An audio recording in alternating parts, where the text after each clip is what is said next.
I feel like when I go compete, I also feel out of place and at home at the same time. So even if I'm in the water in a heat with someone, if I see someone who was, even my idol out in the water, and I can see them and I see them how they catch the wave, how they drive through their turns, it's inspirational for me to keep going and be better.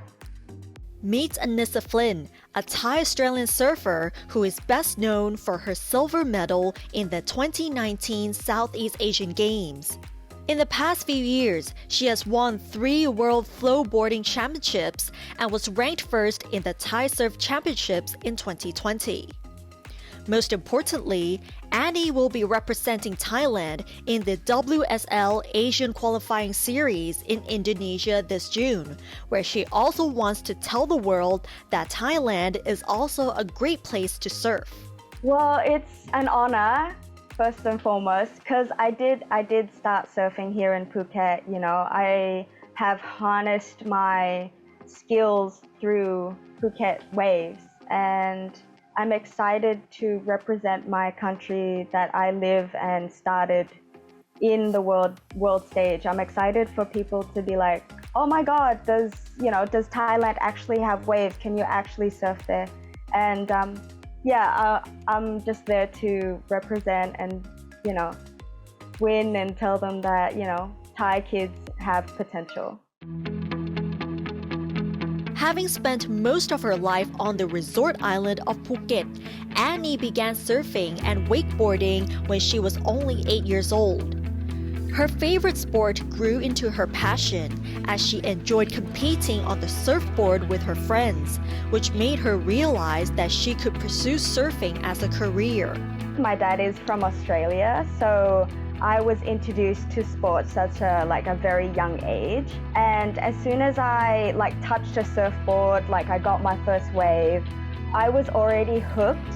And me living in Phuket, I'm always by the beach, so they have competitions. They had competitions back then, and me and my 3 friends were like, let's go, let's do it, let's try competing.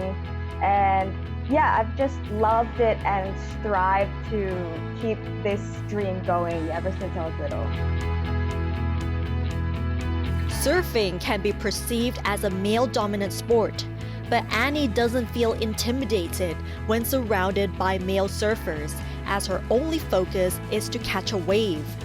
She does admit, though, that sometimes such feelings do come up when she competes outside of Thailand.